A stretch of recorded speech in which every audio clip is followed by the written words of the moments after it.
Muy buenas noches, bienvenidos a una nueva edición de 14 toneladas con Juliana Cabrera, Gabriel Solano y yo soy Pablo Giachelo. ¿Cómo andamos? ¿Cómo Perfecto. andan? ¿Todo en orden? Muy bien. Todo tranquilo.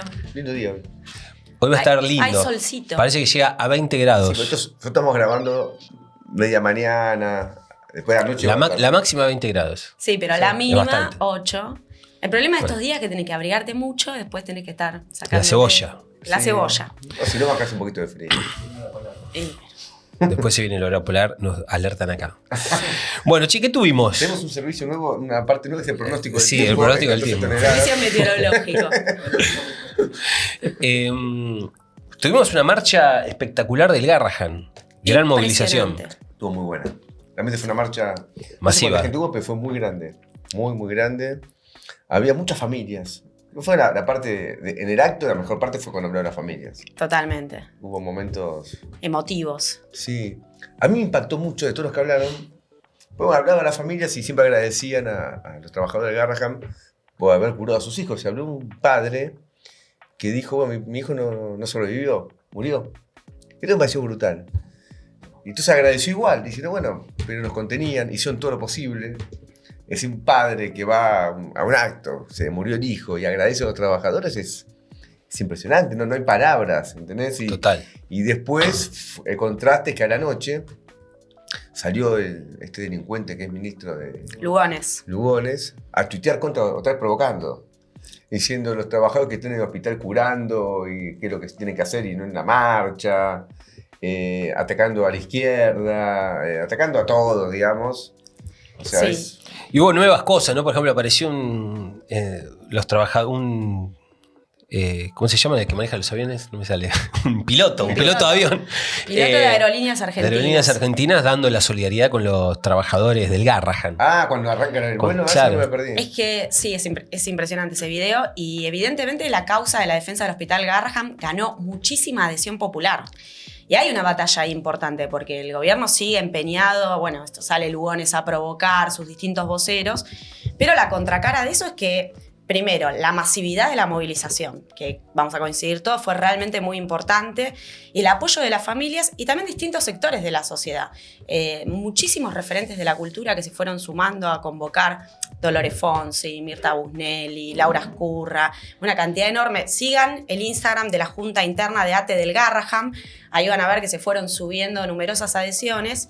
Y bueno, efectivamente es una causa popular que hay que reforzar y seguir ganando la calle. A mí me sorprendió también, lo quiero destacar, la importante columna de los compañeros del Polo Obrero.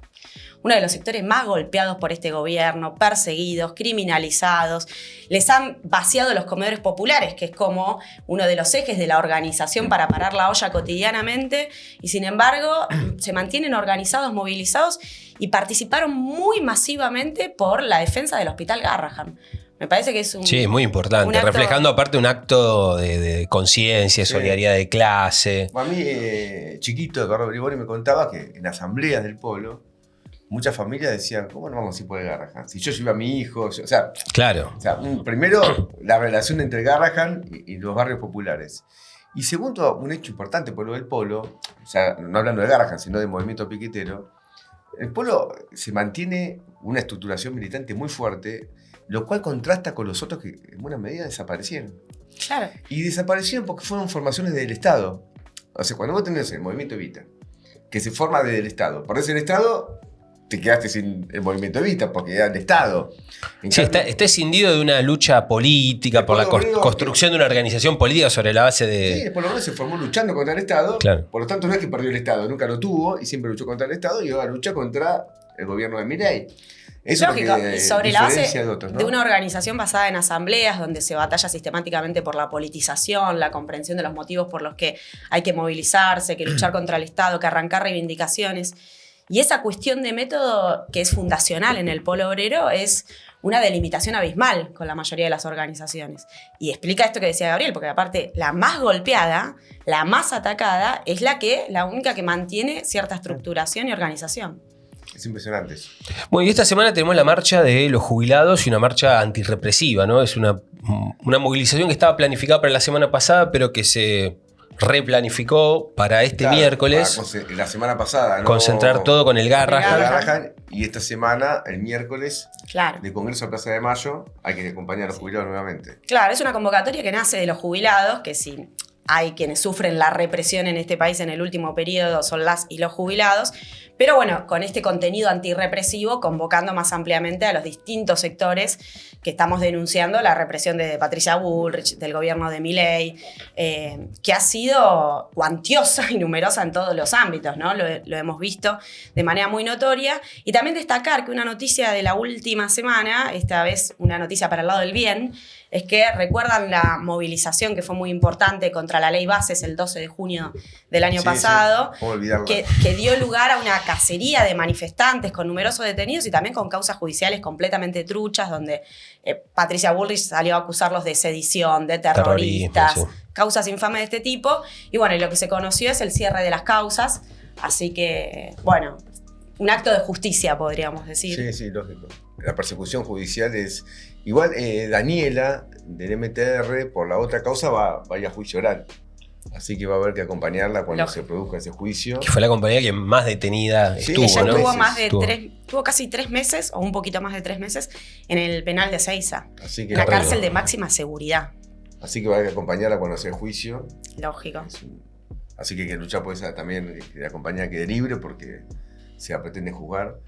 Así que bueno. Hoy vamos a hacer una modificación. Va a haber modificaciones. Sí, hoy el editorial va a dar Pablo en su carácter de candidato, flamante candidato a la tercera sección electoral, porque aparte lo que vamos a hablar justamente de editorial era el cierre de listas en la provincia de Buenos Aires. Pero antes que eso, hay que suscribirse a Prensa Obrera. Es una obligación, es imperioso hacerlo. Suscribirse y poner plata. Y sin plata no funciona nada, tampoco funciona Prensa Obrera, Prensa Obrera Online, los programas que están de Prensa Obrera. Y yo sé que hay poca plata, pero para luchar contra el gobierno hace falta difundir las ideas obreras, socialistas de Prensa Obrera. Así que llamamos a que se suscriban. Es un esfuerzo que vale la pena. Dicho esto, le damos la palabra a Pablo. Bueno, muy bien. Han cerrado las elecciones, la inscripción de alianza, de listas, de candidaturas este sábado 19 de julio, de cara a las elecciones del 7 de septiembre en la provincia de Buenos Aires. La provincia de Buenos Aires va a llevar elecciones desdobladas por primera vez desde el 83 esta parte, desdobladas en las elecciones nacionales. En gran medida fue todo un debate, ¿no? Una estrategia montada por el gobierno de Kicillof con el objetivo de ver si puede zafar en el proceso electoral, salir airoso del proceso electoral en la provincia de Buenos Aires, que despertó también debates al interior del peronismo, con cuestionamiento de parte de Cristina Kirchner, etc. Y en gran medida lo sucedido en las elecciones en la ciudad de Buenos Aires, en las cuales el PRO también adelantó las elecciones para poder salir airosos de las elecciones en la ciudad, y le salió el tiro por la culata, con el PRO saliendo perdidoso detrás de La Libertad Avanza. Bueno, da cuentas de que el escenario está abierto también en la provincia de Buenos Aires. Ahora, ¿cómo cerraron las alianzas este sábado?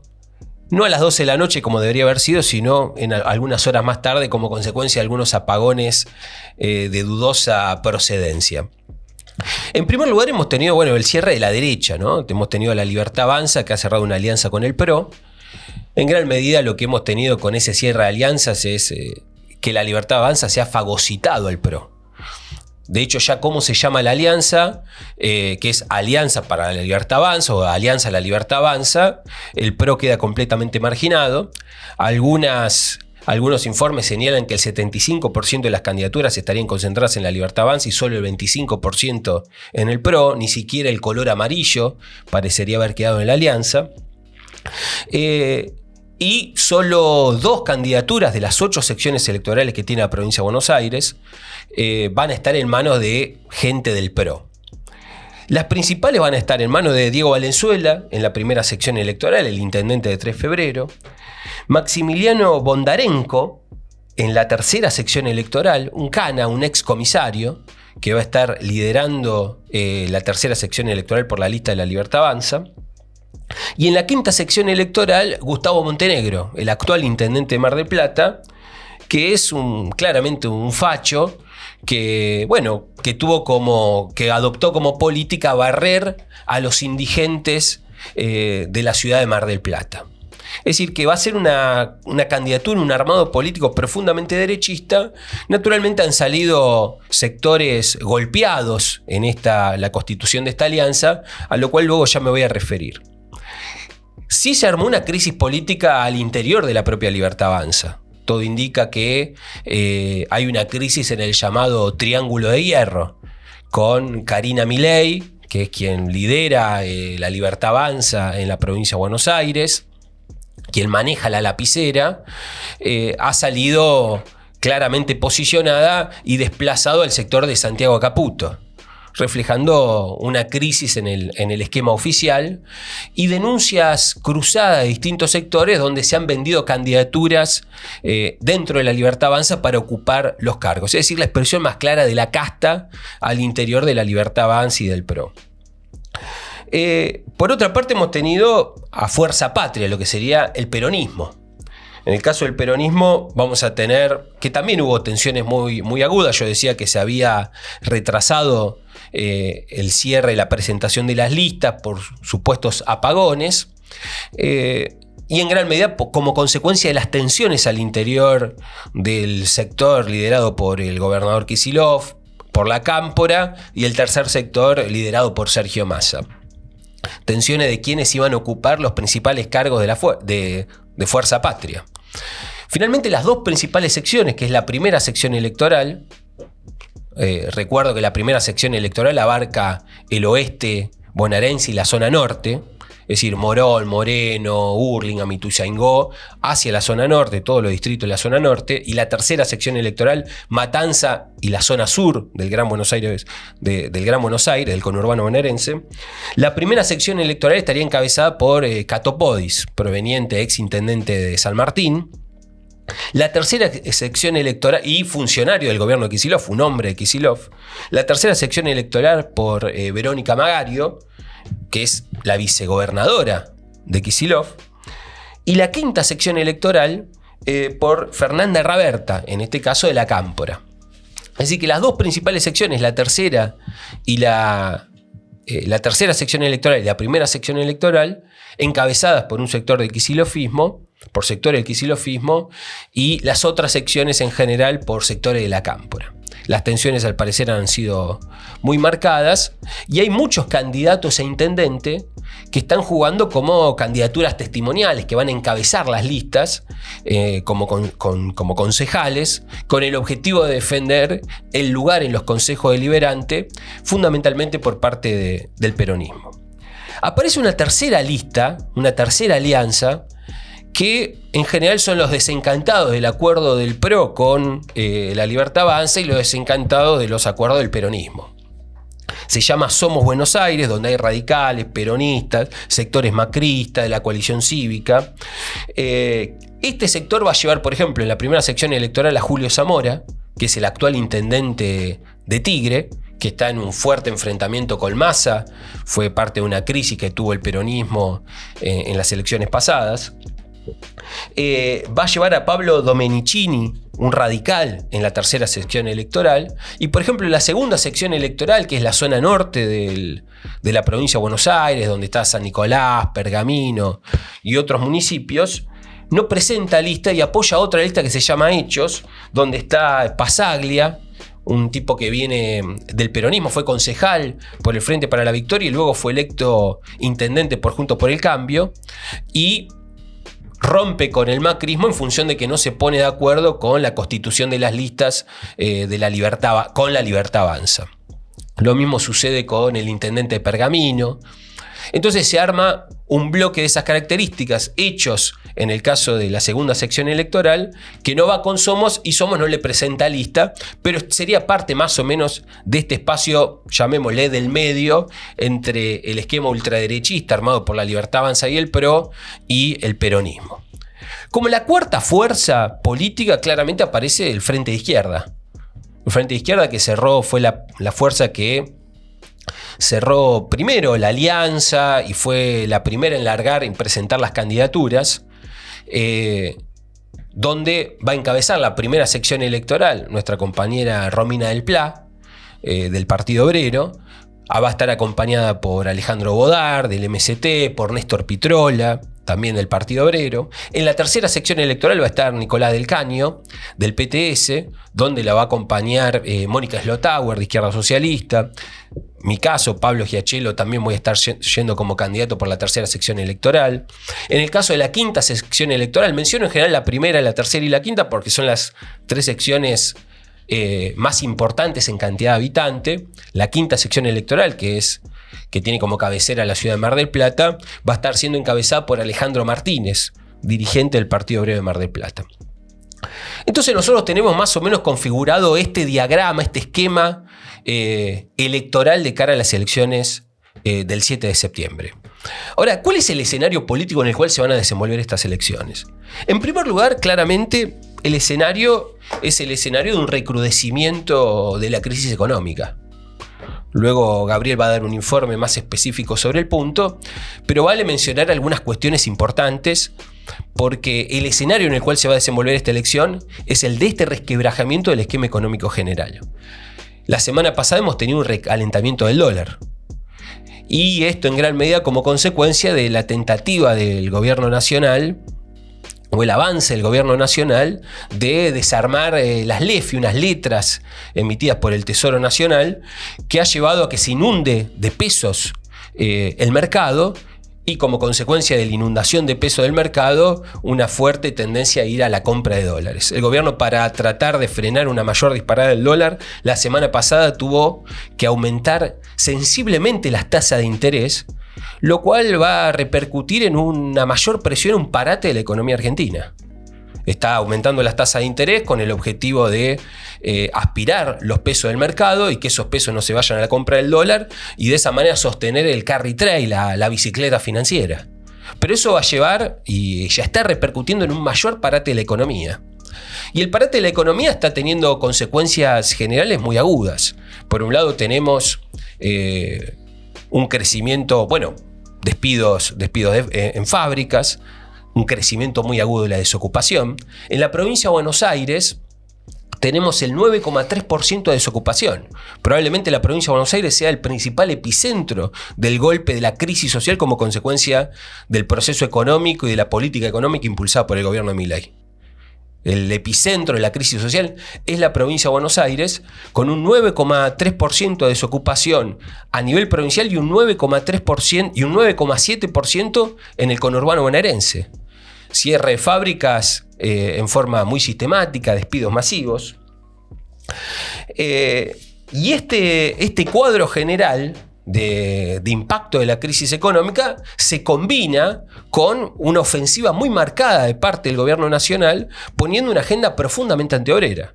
Porque si nosotros tenemos un cuadro de crecimiento de la desocupación, de caída del consumo, etc., a todo esto lo que se le suma es los topes paritarios impuestos por el gobierno, del 1% mensual, el avance con la reforma y la flexibilización laboral, la tentativa del avance de una nueva reforma previsional.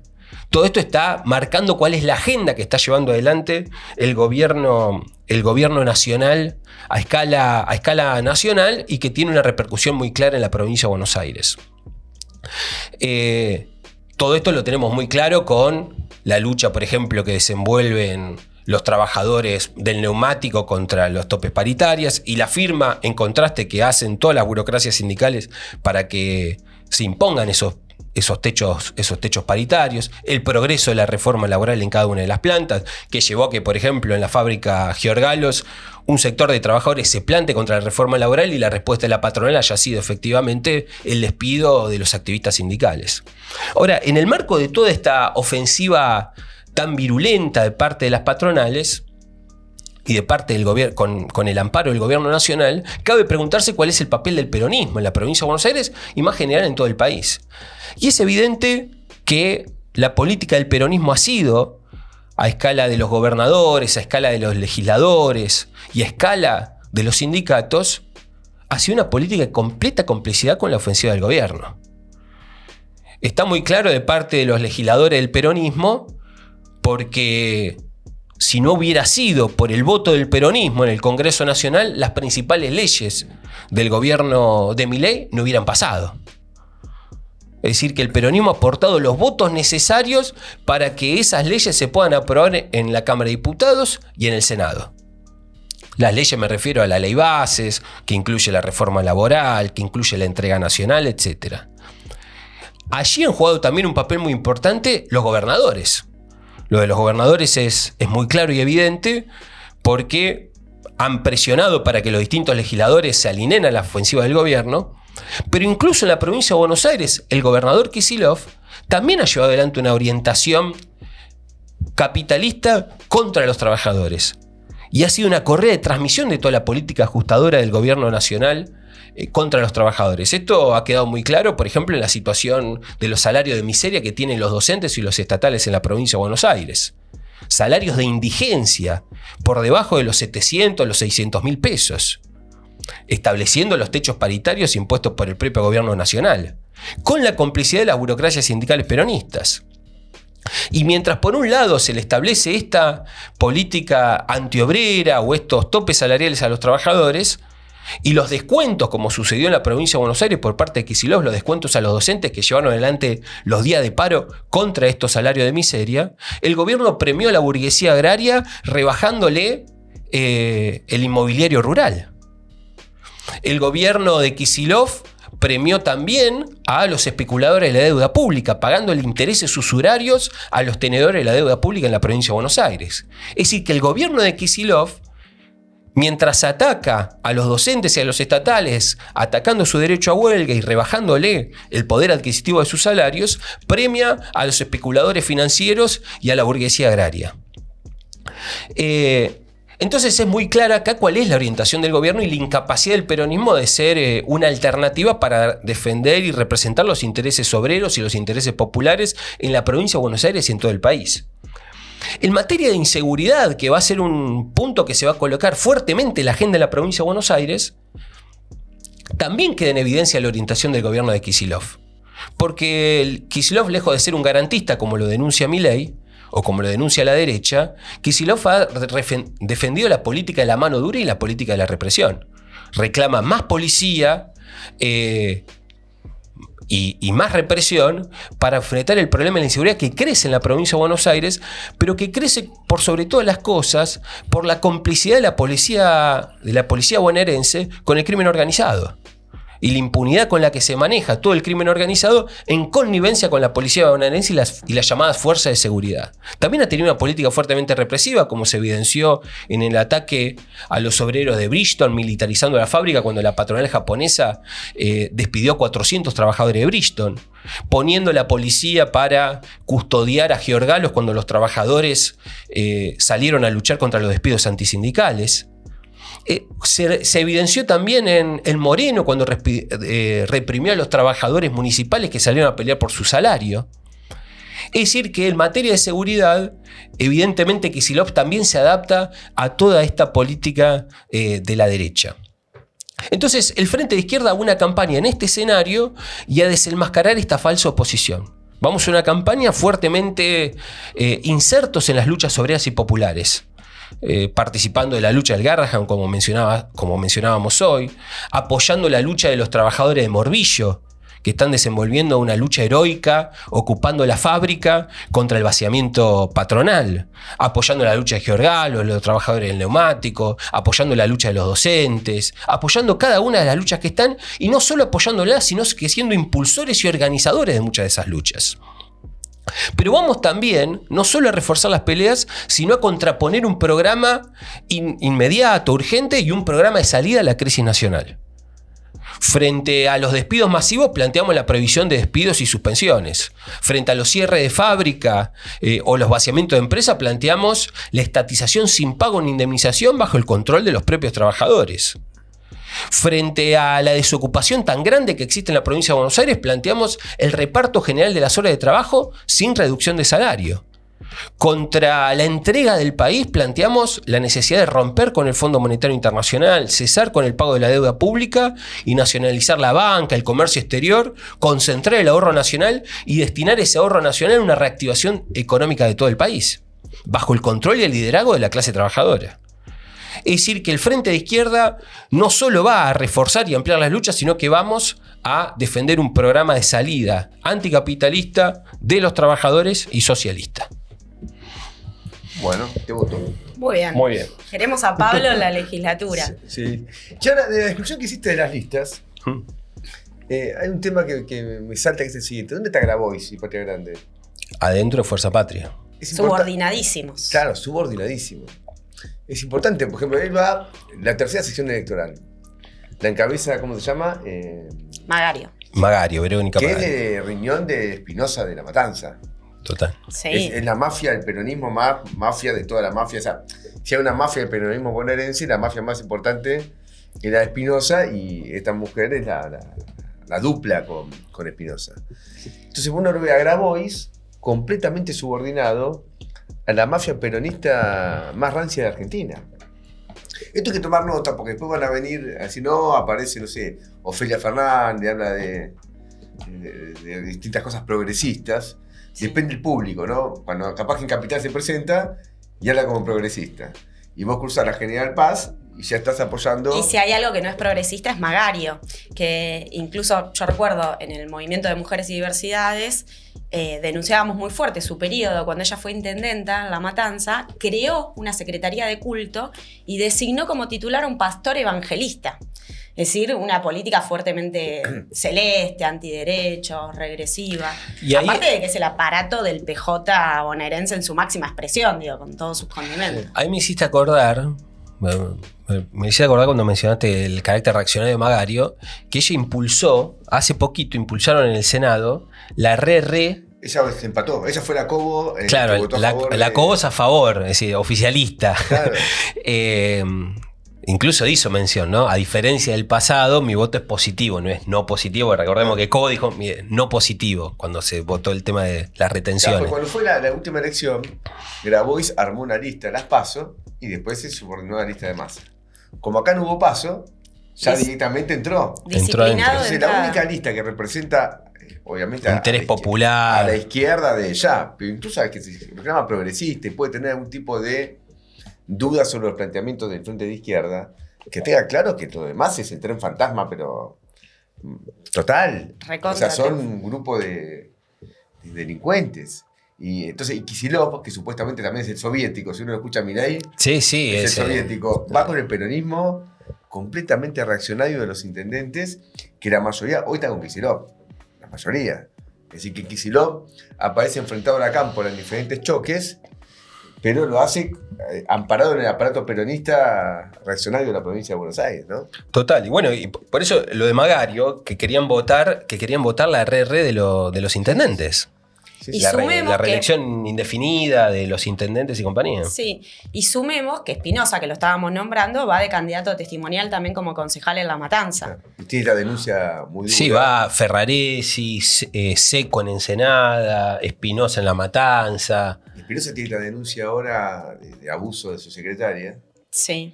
que bueno, se está sustanciando en los tribunales, pero más allá de la denuncia en sí misma, lo que emergía cuando se describía el hecho, era un tipo que ponía la secretaria que se le cantaba con plata, obviamente, del Estado, toda una manipulación. Y un nivel de impunidad. Impunidad, de agresión a las mujeres que trabajaban bajo sus órdenes.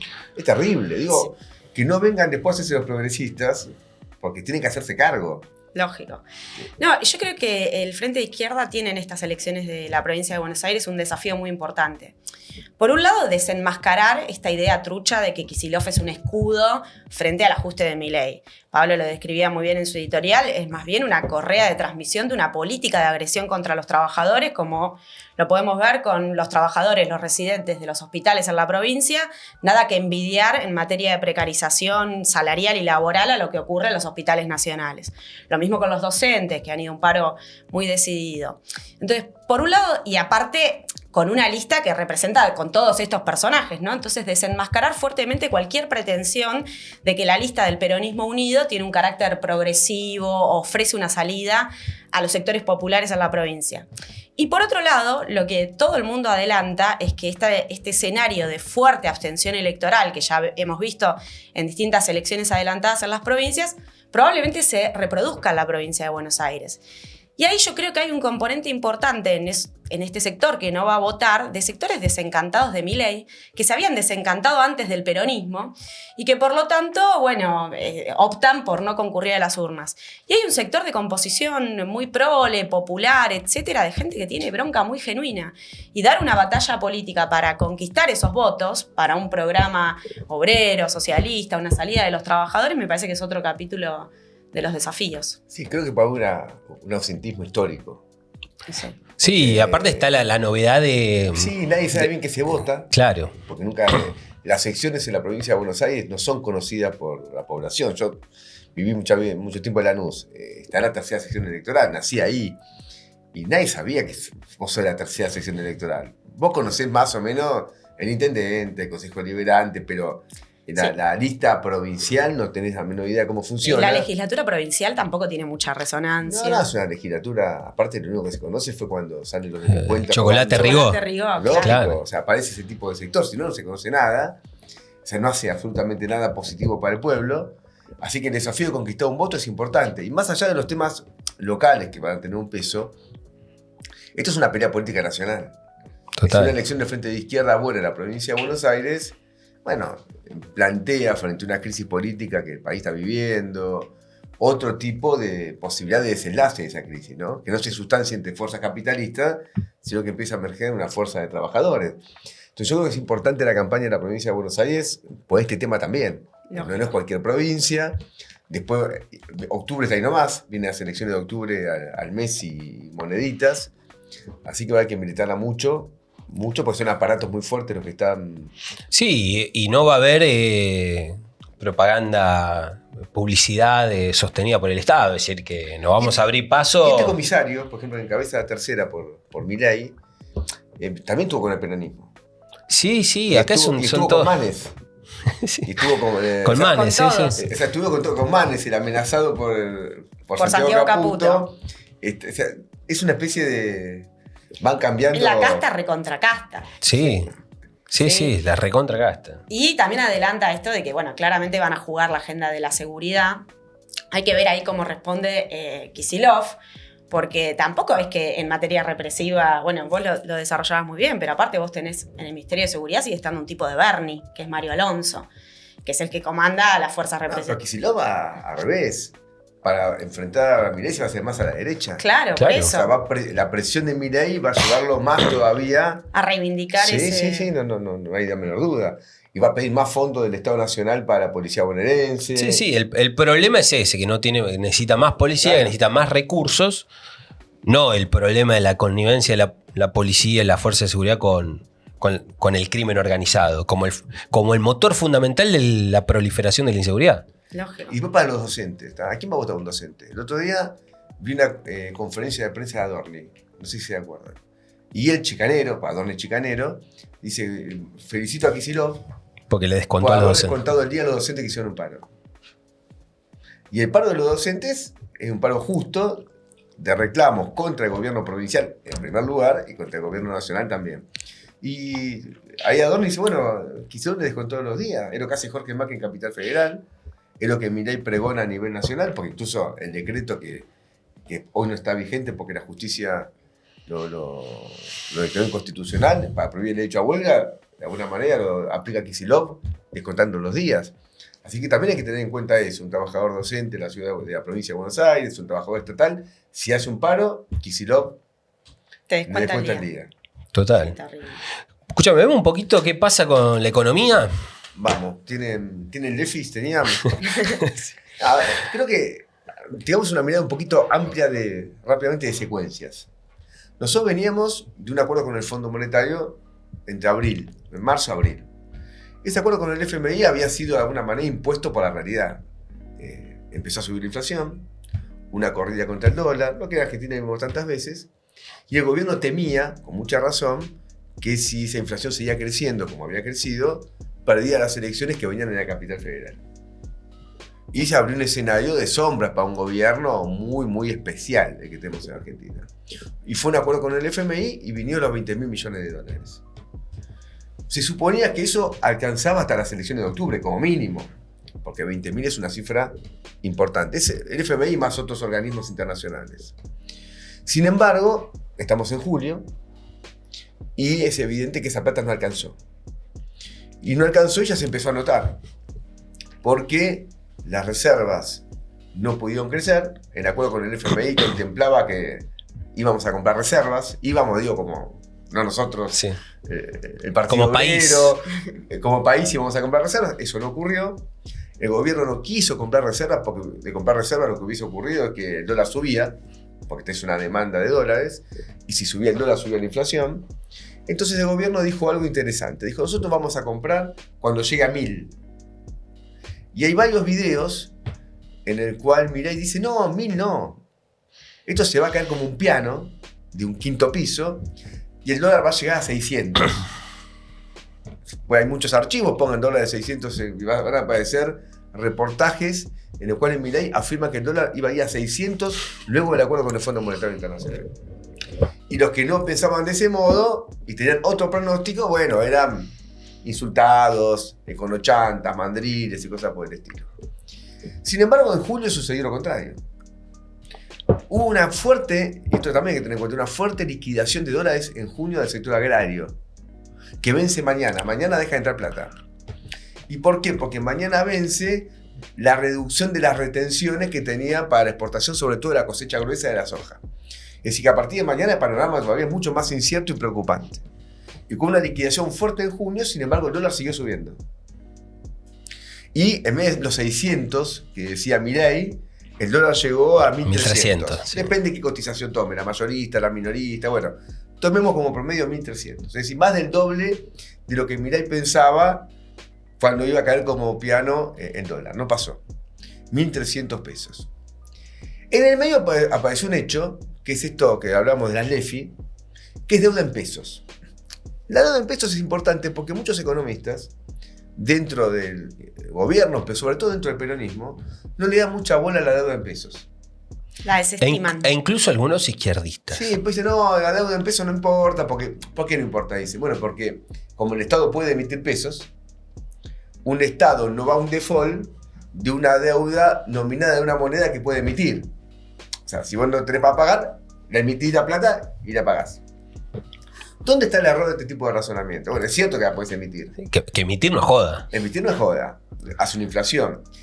Y aparte, cuando vos tenés el vencimiento de una deuda en pesos, sobre todo cuando levantaste parcialmente el cepo, como pasó acá, que no se levantó para empresas, pero se levantó para personas físicas, si yo agarro los pesos de un vencimiento, no renuevo ese vencimiento, podría comprar dólares. Claro, se inunda de pesos el mercado. Es decir, que entre el peso y el dólar hay una fluidez, no son compartimentos estancos.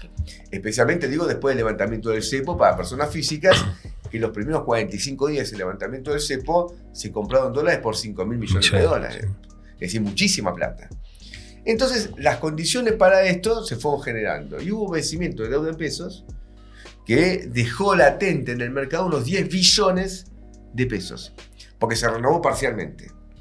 El gobierno entró en pánico. Realmente hubo un pánico en ese momento, y las medidas que tomó el gobierno para salir de ese pánico fueron medidas de una extrema gravedad. Primero, aumentó una tasa de interés a niveles estrafalarios. Llegó a casi el 48%. 47, 48. Un país que tiene una inflación, se supone que estamos en el 1 y pico mensual, una tasa de interés de 48%, está más que duplicando la inflación mensual con la tasa de interés. Eso es propio de un país en bancarrota, porque vos estás pagando una tasa de interés, como decía Pablo antes, eso va a golpear más la economía, una economía que ya en mayo cayó, y aparte que se suponía que la reactivación es por el lado del crédito, y si vos subís la tasa de interés, chao crédito. ¿Quién toma crédito Claro. con una tasa de este tipo? Son Entonces, tasas infartantes que infartan la claro, economía. infartan la economía, al crédito lo tira para atrás, lo retrae, y obviamente todo lo que es gastos con tarjeta de crédito que vos ya hiciste, si vos no pudiste pagar el vencimiento total, se te empieza ahora a acumular con la nueva tasa de interés, no con la vieja tasa de interés. Por eso también se está observando que es importante un crecimiento de la morosidad en los pagos de la tarjeta de personas y una morosidad y rechazo a los cheques de las empresas. Es decir, personas y empresas con problemas para poder cumplir sus obligaciones y vencimientos. Ahora, lo que tenemos por delante es muy grave, porque esto fue que quedó latente 10 billones de pesos. ¿Cuántos vencimientos hay por delante? Para ver. Tenemos en el próximo mes 40 billones de pesos. Y de acá a octubre, que tampoco falta tanto, 70 billones de pesos. ¿Cómo va a ser el gobierno? De deuda del Tesoro. Deuda del Tesoro. ¿Cómo va a ser el gobierno? ¿De dónde lo saca? Para renovar esto. No, se suponía que hasta ahora la deuda la renovaba. O sea, vos decís, vence 40 billones, pago intereses, o ni siquiera pago intereses, capitalizo intereses, que es lo que estaba pasando con la deuda en pesos, por lo cual se estaba dibujando un superávit fiscal, Trucho, claro. financiero. Se llama financiero cuando vos contabilizás también el pago de deuda. Si tenemos superávit financiero, pues trucho. Ayer escuché un economista que hizo los cálculos muy rigurosamente y demostraba que el déficit financiero es del 5,5% del PBI. Porque no pagan los intereses, los capitalizan, se incrementa la bola de deuda, entonces es un superávit financiero trucho. Pero estos 70 billones no se pueden renovar porque se demostró recientemente que no hay forma, salvo que la tasa de interés siga subiendo. Por una tasa de interés que sigue subiendo, tenés muchos problemas. Primero que la economía la golpea fuertemente, y luego que vos tenés una tasa de interés muy alta, que después hay que pagarla. Entonces es un compromiso de una emisión futura de proporciones gigantescas. Y como se sabe que el gobierno no tiene las condiciones para esta renovación, empieza una presión contra el dólar cada vez más grande. Y eso es lo que está planteado acá. Es que entra en crisis el esquema del gobierno llegado a octubre, con un carry trade que más o menos podía tener el dólar planchado, y se vuelve a desatar solamente habiendo pasado pocos meses el acuerdo con el Fondo Monetario. Entonces la fase 3 de la economía, que es lo que habían anunciado en abril, ya está en crisis. Tenemos que ir a una fase 4. Y la fase 4 nadie sabe bien cómo es. Porque si la fase 4 es con tasa de interés del 50% para enfrentar vencimientos de este tipo, hay que ver si el gobierno llega a las elecciones y una devaluación precipitada por las circunstancias que el gobierno está haciendo. Entonces la economía ha entrado en un cuadro de crisis muy grande. A la vez el riesgo país sigue creciendo. Porque tuvo una baja después del acuerdo con el fondo, estaba en 800 y poquito, y ahora, después de bajar a unos 500 y pico, ya está en 770. ¿Por qué importa el riesgo país? Porque es la posibilidad que tiene el gobierno de renovar la deuda, en este caso en dólares. Y el gobierno no tiene la posibilidad de renovar la deuda en dólares con un riesgo país en 770 y en ascenso. Como venimos, rápidamente vamos a llegar al riesgo país previo al acuerdo con el Fondo Monetario Internacional. Pero en el medio te gastaste 20.000 palos. Es decir, que es demasiado acelerado el proceso de agotamiento de las diferentes fases del gobierno cuando se están gastando la plata del Fondo Monetario, cuando se gastaron, y esto es importante, la plata del blanqueo, y cuando se gastaron una cosecha que buscaron, digamos, incentivarla con la reducción de retenciones, y a partir de mañana no entran estos dólares. Entonces, como esto lo sabe especialmente, no lo sabe el laburante que está esperando colectivo a las 4 de la mañana para llegar a una fábrica, no lo sabe capaz que el docente que va a la mañana al colegio, no lo sabe el tipo que está en un andamio de la construcción, pero lo saben los que lo tienen que saber, que son los que manejan la guita, se empiezan a ir. Entonces, cuando vos tenés a la banca Morgan diciendo se acabó el carry trade, saben esto. Y no es claro que una tasa de interés tan alta logre renovarlo. Sí, porque después el problema que tienen los de la tasa de interés, y bueno, ok, yo te agarro vos me tentás a que me quede en pesos con una tasa de interés muy alta. Pero si esto es insostenible, mañana se devalúa y ya está. Y lo que gané con la tasa de interés lo pierdo por la devaluación. Si la tasa de devaluación es más alta que la tasa de interés, perdí. Claro. Y cuando vos ya te están ofreciendo demasiado, acá aplica, viste, cuando la limosna es grande, está santo desconfía. Claro. Si vos decís, ya, suena trucha. Y es demasiado, y los vencimientos son demasiado altos. Es como el caballo de carrera que paga mucho. Y bueno, mirale los dientes. Es rengo. Claro. Es rengo, claro. No, en el fondo lo que hubo fue la noticia, quizás más importante, es el déficit de la cuenta corriente. Porque vos tenés un déficit de cuenta corriente de 5.500 millones de dólares en el primer trimestre, que proyectado te da unos 20.000 millones de dólares. Entonces vos decís, yo tengo 20.000 millones de dólares de déficit de cuenta corriente, tengo una deuda en pesos que no puedo renegociar. Entonces el gobierno posiblemente tenga que aplicar, después de las elecciones, seguro. Pero ante elecciones capaz una devaluación. Y lo que dicen muchos es lo siguiente, el FMI que le dijo al gobierno, dice, bueno, yo te banco hasta las elecciones. Después se acabó, tenés que hacer todo esto, tenés que devaluar, tenés que hacer esto porque esto es insostenible. Ahora, algo insostenible Si vos decís, esto va a devaluar en noviembre, yo me dolarizo en septiembre.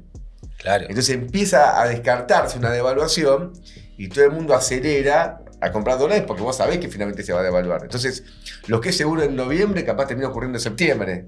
Claro, el tema es si llega o no llega a octubre. Y hay que ver cómo le va en septiembre, en las elecciones del 7 de septiembre, porque si tiene cierto revés el lógico. gobierno, el 8, los mercados en rojo. Sí, es Todo- lógico. Todo esto es parte del telón de fondo. Aparte, todo este cuadro que describía Gabriel, bueno, cuestiona fuertemente lo que es uno de los principales caballitos de batalla del gobierno, ¿no? Todo el mundo coincide que hay una suerte de consideración muy amplia respecto de que es meritorio haber contenido la inflación. Y que todavía no se caldea a la envergadura que corresponde el humor popular, el humor social, a pesar de que la contracara de todo esto es una fuerte recesión, hay despidos, caída del consumo. Todo esto del endeudamiento con tarjeta de crédito en las familias trabajadoras es una plaga, porque aparte hay mucho endeudamiento para consumo de insumos básicos, las cosas para alimentarse, etcétera, cuestiones muy elementales. Entonces, bueno, si todavía la cosa no estalla y la gente está tolerando semejante nivel de agravios, en principio muchos dicen que porque, bueno, por lo menos mantiene la inflación, ahora todo esto se está... Va a quedar un razonamiento que no es correcto, que decir lo Dejando. siguiente. Lo bueno y lo malo del gobierno. Lo bueno es que bajó la inflación. Lo malo es que cae la actividad y cae el salario. Pero si bajó la inflación mediante la liquidación del salario y de la actividad, bueno, puedes poner lo bueno y lo malo como si fuesen dos cosas distintas. Sí, aparte vos lógico. podés bajar Aparte esto es vos podés a bajar la expensas de inflación, hipoteca. pero lo que hay que discutir acá también es el poder de compra del salario. Porque, ok, bueno, yo tenía una inflación, no quiero defender a Massa, pero yo tengo una inflación del 200%, pero mi poder de compra, para decir algo, es el changuito lleno. Bueno, ok, la inflación es un quilombo, te enquilomba la vida, uno siempre está corriendo, no te puedes organizar, pero tengo el changuito lleno. Ahora, está bien, no hay cero inflación. ¿Y cuánto comprás? Bueno, medio changuito. No, lógico. No, por Entonces- eso cae el consumo. El otro día Pero hay escuchaba un diferentes formas de bajar la informe... inflación. Si vos bajás la inflación con una política capitalista, entonces descargaste la crisis y se la hablaste a los trabajadores. Nosotros Claro. estamos en contra de la inflación. Porque buscaríamos tener una moneda fuerte que permita preservar el poder de compra de los salarios, de las jubilaciones y también tener una... ¿Cómo haces una planificación económica de una inflación? Es un quilombo. Claro. O sea, la inflación también destruiría una planificación económica Sí. real.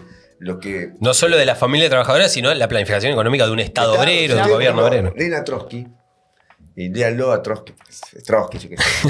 Léanlo. Recomendamos. En la Revolución Traicionada. Siempre es bueno leerlo. Siempre es bueno leer a Trotsky anoche. Ve La Voz Argentina. Y después tenés a Trotsky. Hay un capítulo que se llama La inflación socialista. Medio irónico contra el estalinismo. Y él tiene ahí... Un día me acuerdo de discutir con Maslatón, que me decía, bueno, pero Trotsky es neoliberal, me decía. Porque está en contra de la inflación. Él pensaba que los trotskistas... Defendemos la inflación. Sí, que emitimos, que somos una lumpen, Política ¿me entendés? inflacionaria. Tipo que querés hacer...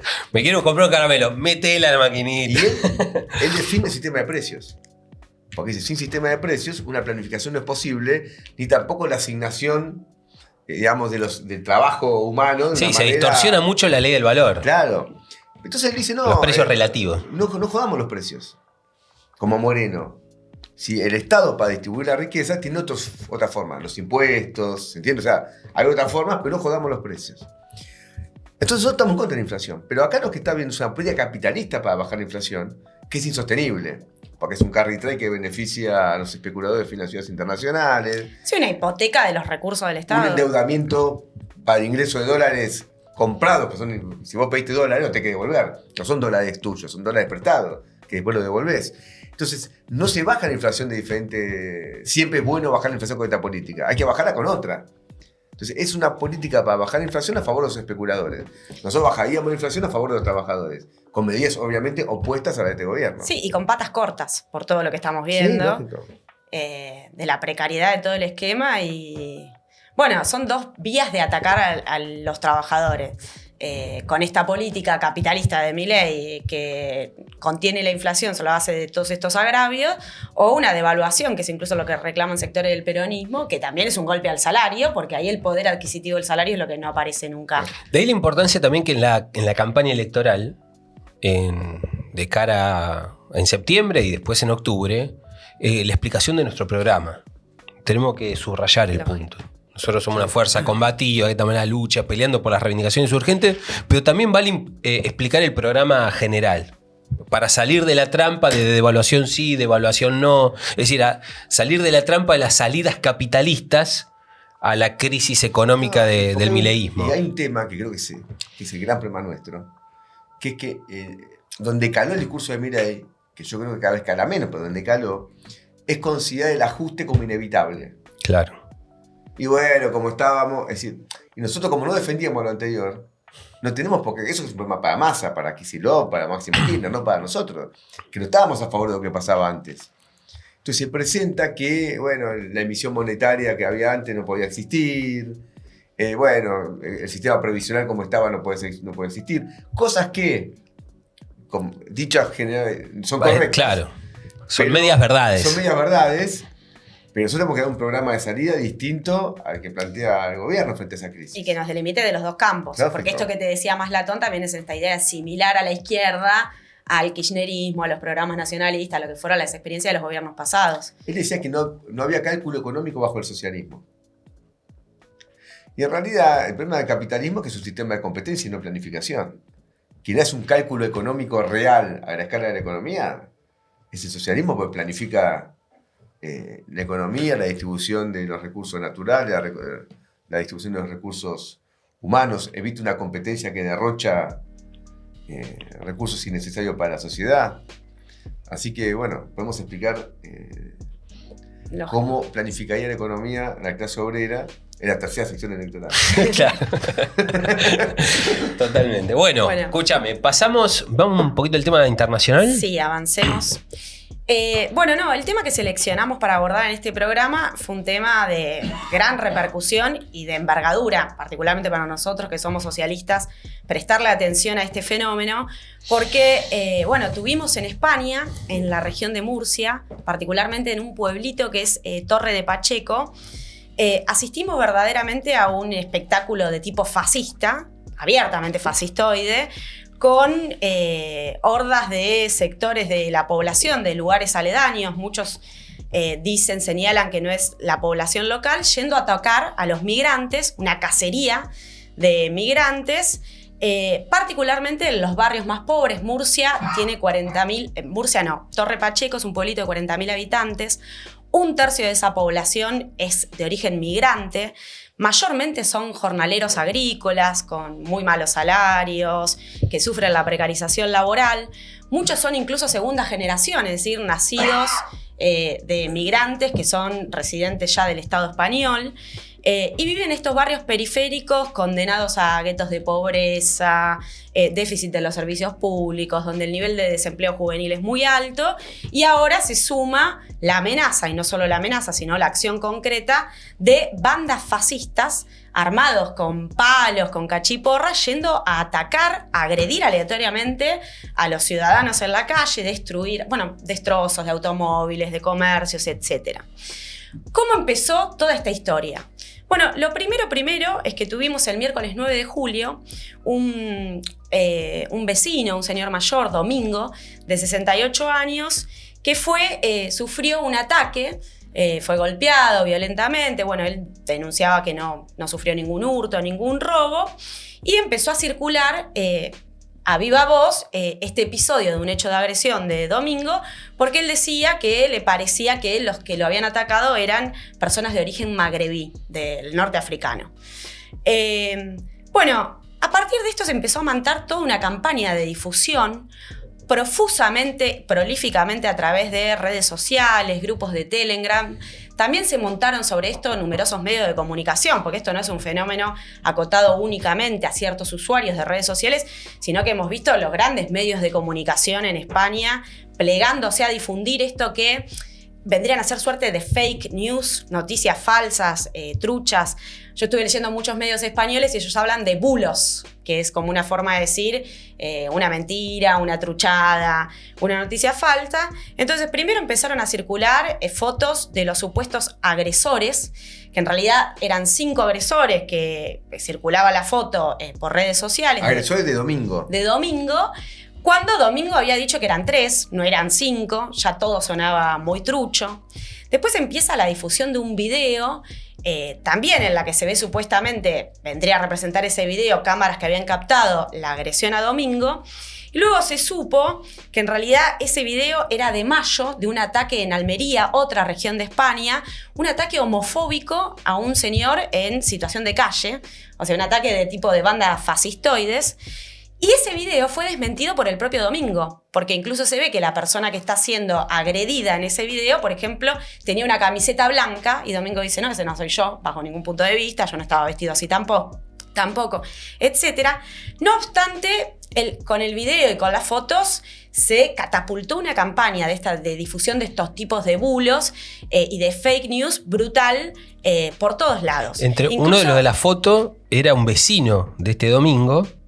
Y sale un video de este Domingo con el vecino diciendo está todo bien con él, es una buena persona, él no tuvo nada que ver, claro, no lo metan. Defendiéndolo.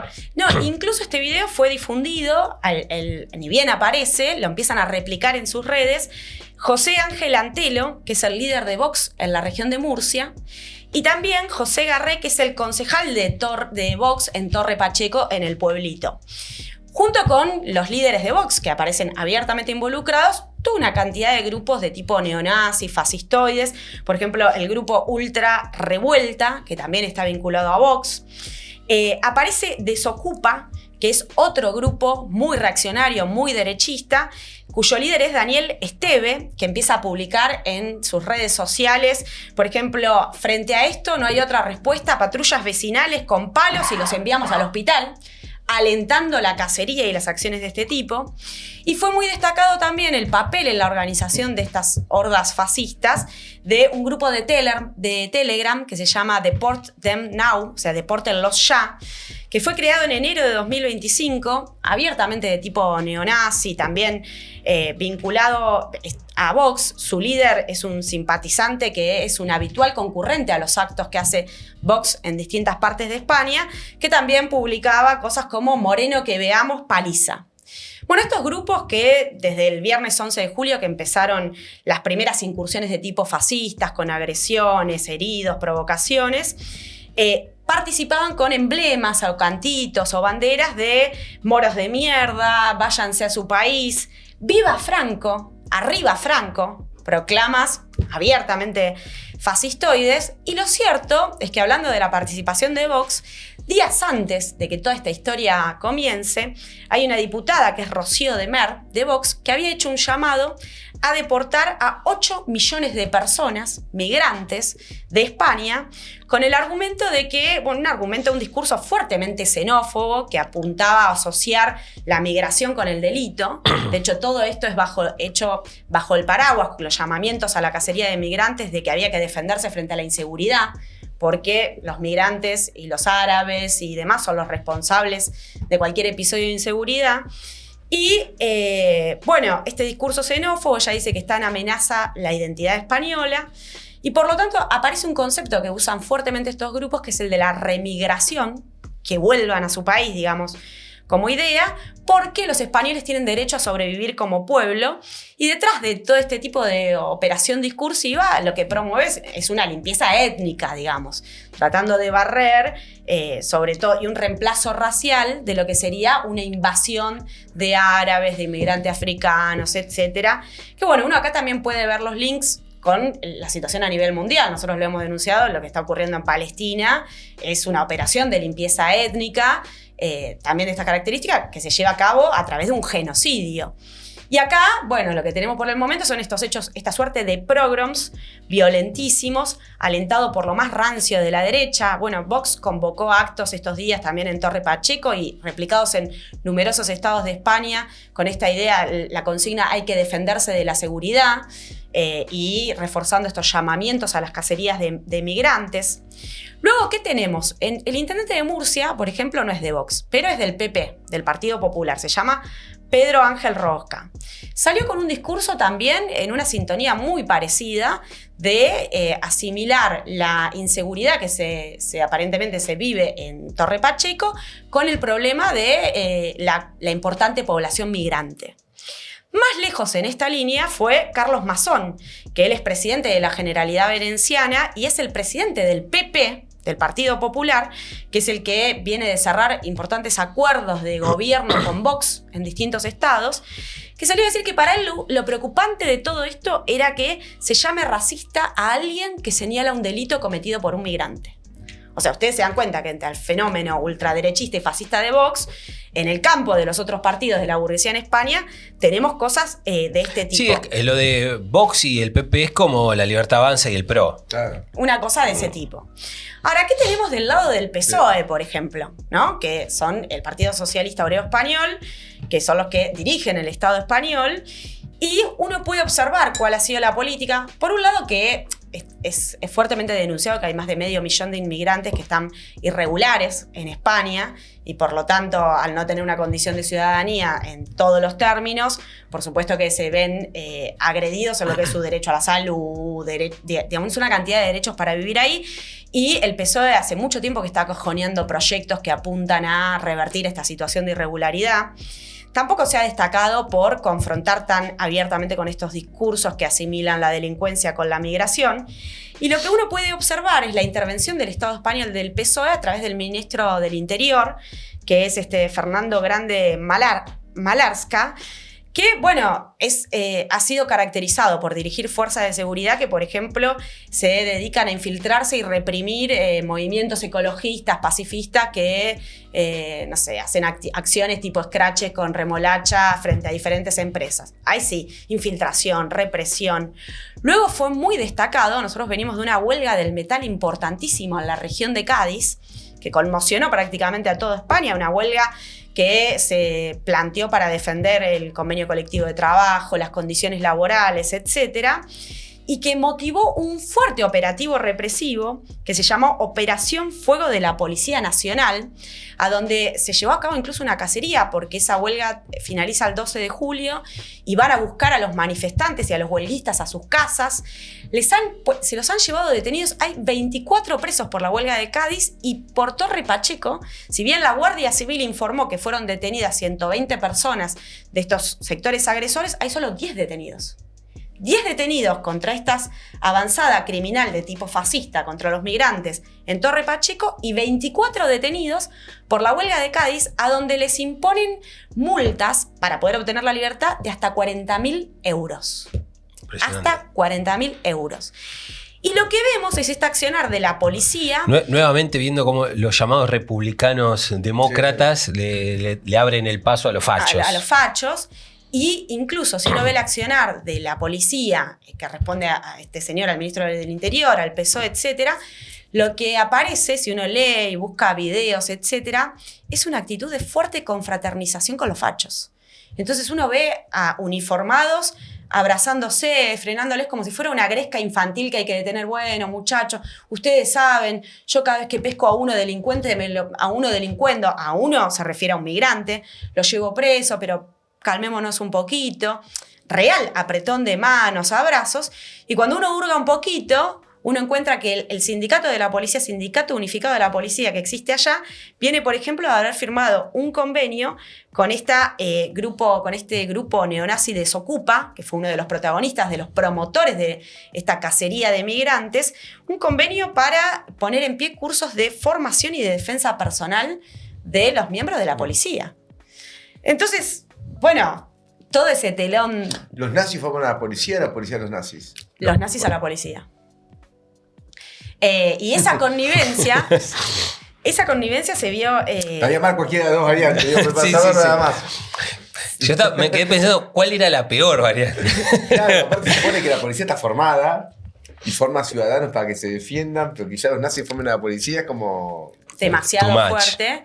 Y real que si se ponen a hurgar, a buscar en redes, se ve eso, las imágenes de confraternización de la policía que tenía que reprimir a los fascistas para que cesen en su agresión a los migrantes, y vos ves un accionar completamente cómplice, que esto que digo del número de detenidos contrastando con la huelga de Cádiz lo expresa muy cabalmente. Pero yo decía al principio, es un tema que nosotros le tenemos que prestar atención, es un fenómeno para no subestimar. Bueno, hoy el fascismo se ha hecho como el punto más importante del fascismo a nivel mundial, es el tema de la migración. Empezando por Estados Unidos. Está viendo, creo que te escuché, unas 1000 expulsiones por día. de las maneras más bárbaras, porque lo que llega de Estados Unidos son cosas bárbaras, son regadas todo el tiempo de personas que llevan décadas viviendo en Estados Unidos. Sí, Y son expulsadas después de haber estado... Otra vez escuché a un argentino que lo entrevistaron, que fue expulsado de Estados Unidos, tuvo como 2 meses, 3 meses preso. En las peores condiciones, sin que se le diga nunca por qué, ni qué iba a pasar con él. Iba pasando de cárcel en cárcel. Una cosa terrible. Y de Argentina, esto hay que decirlo, Sí. estuvo la semana pasada la expulsión de un trabajador uruguayo. Juan Martínez Piedrahita, de 60 años. Sí, que tenía supuestamente una causa judicial que era menor, por una pena que no es de prisión efectiva, de 1 año y medio. Sí, tenía una condena en suspenso que la había cumplido. Claro. Es interesante porque todo el mundo destacaba que es como la primera exportación desde que se puso en vigencia el decreto antimigratorio de Sturzenegger y Milei. Pero en realidad él tenía una orden de ser deportado del año 2023. Lo que pasa que no le había llegado la notificación de la Dirección de Inmigraciones y cuando él va a hacer un trámite de cambio del DNI, salta este antecedente y en el curso de 5 días lo deportan a Montevideo de manera inmediata. Pero bueno, hay una semana antes, leyendo un poco sobre el tema, acá en Argentina también se deportó una familia palestina porque no cumplía con ciertos tramiteríos. Pero el problema de las deportaciones y ahora la oleada antimigratoria con un discurso fuertemente fascistoide que está en la agenda del gobierno de Milei empieza a recrudecerse. Y está en la agenda mundial en Europa. En Europa hace mucho viene muy fuerte, pero va en la línea de que se necesita quebrar a la clase obrera de los propios países y el tema porque vos lo mencionaste. Es decir, lo que laburan fuerte en Murcia son los migrantes. Lógico. Lo que levanta la cosecha, lo que hacen los laburos más duros. Y la xenofobia es un instrumento clave del capital para quebrar al colectivo obrero, para quebrar a los trabajadores y imponer una dictadura de clase al interior de cada uno de los países, preparando también el futuro hacia dónde, hacia la guerra. Lógico. Si vos quebrás a los trabajadores, se prepara el camino de la guerra. Y en Europa es terriblemente cínico todo esto, porque una parte importante de los migrantes son migrantes de países africanos destruidos por el imperialismo europeo, que cuando destruyen tu país no te queda otra... Que ir a buscar una changa de algún lado. Claro, o sea, primero te destruyen el país, te cagás de hambre en tu país, tenés que cruzar el Mediterráneo en esos barcos que son... Sí, la lanchita. Sí, de la muerte. De la muerte, y llegás a otro lugar tratando de zafar de la crisis que armaron ellos. Si es un saqueo imperialista en los países de origen de las personas, que ahora alguien se escapa de ese país, llega al otro y te echan o te mandan o te matan. Y ahora, para ir completando, lo que vamos a tener como usina de este tipo de ideas tan retrógradas contra los migrantes, contra las mujeres, bueno, en general de esta ideología tan regresiva, vamos a tener la derecha Fest, que va a ser en Córdoba, donde va a participar el propio Milei, pero yo decía, un terreno de fuerte usina ideológica, y es interesante porque si uno ve los organizadores, entre los que están, Diego Recalde, el Gordo Dan, estos referentes mediáticos, están Nicolás Márquez y Agustín Laje, que es el de la Fundación Faro, recuerdan los que tenían que formar los cráneos del mañana, que han sido participantes de los actos de Santiago Abascal, que es uno de los fundadores de Vox. Sí, sí. De hecho, ¿no estuvo Vox a la asunción de Milei? Sí, y Milei estuvo en los actos de Vox. Claro. Martes estuvo en el acto de Vox. Entonces, este es el contenido, digamos, que va a tener detrás de... Sí. Así que Hay que pagar para ir a la derecha FES. sí. Hay que ser boludo para pagar para eso. Sí. Aparte leía... Que cada uno haga su plata lo que quiera, pero... Leía que los capos que dicen que se congeló la inflación, que no suben los precios, el año pasado ir a la derecha FES salía 10.000 pesos, hoy sale 35.000. Y aparte lanzaron un sistema para pagar en cuotas con Mercado Pago, que dicen que mucha gente en 12 cuotas, pero cuando lo pagás en 12 cuotas se va a 68.000. Y que, En interés. Que se jodan por boludo. O sea, que va a la derecha FES, que se joda, que le cobren... Cualquier cosa. Seguir la ceguita con los propios. pero nada, seguir de cerquita toda esta agenda, denunciarlo y ir a la batalla política. Sí, aparte y la provincia de Buenos Aires va a tener un correlato, porque tenemos al Facho Montenegro, al Ratti que va de candidato en la tercera, Sí. que son son los Vox, ¿no? Son la porquería. Bueno, escúchame, nos vamos. Sí. Premios. Excedimos. Teníamos varios. Bueno, Cortito y al pie. uno es Pablo López, pero no Pablo López. El bueno. Nuestro compañero. Que es el zurdo. Le aprovechamos y le mandamos un fuerte abrazo que es Pablo Sebastián López, y este creo que es Pablo Emanuel López, que es el concejal de la Libertad Avanza de Salta, que fue escrachado por una mujer de su propio partido que lo denuncia por retenerle dinero y querer cobrarle favores sexuales para devolverle plata que él le debía a ella. Ahí está el video del Gordo Dam, Sí. cuando lo apoya, dice, acá está Pablo López, el bueno, ¿no? El zurdo que no sirve para nada. Bueno, el bueno resulta ser un abusador, estafador. Terrible. Así que le mandamos saludos al Pablo López, el bueno. El Así verdadero. Y todo nuestro repudio A este otro Pablo López. al facho. al facho. Sí. Abusador. Bueno, y después, ¿quién más? Está Martín Menem, Sí. que aparecieron los negociados, ¿no? Ahora con el Banco Nación. Con el Banco Las Nación. cosas que debe haber ahí. Sí, un Igual escándalo. levantás Con su un- empresa de seguridad, que Los contratos, claro, los contratos con el Estado de la empresa de seguridad impulsada por él, a la cual renunció, pero está el hermano. pero está toda la familia. Es que mi hermano. Sí.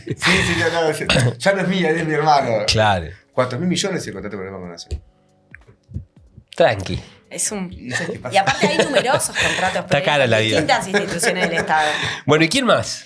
Y habíamos dicho a Rolando Figueroa, que es el gobernador de Neuquén. el Rolo. Claro, por estas agresiones a la comunidad mapuche. Ayer hubo un desalojo de una acampe detenciones. mapuche en las Sí. puertas de la gobernación de Neuquén. Sí, hay videitos dando vuelta Sí, que sí. la agresión policial es una cosa... ¿Y a quién se lo damos? Yo qué sé, Que está complicado. está complicado. A Bueno, todo.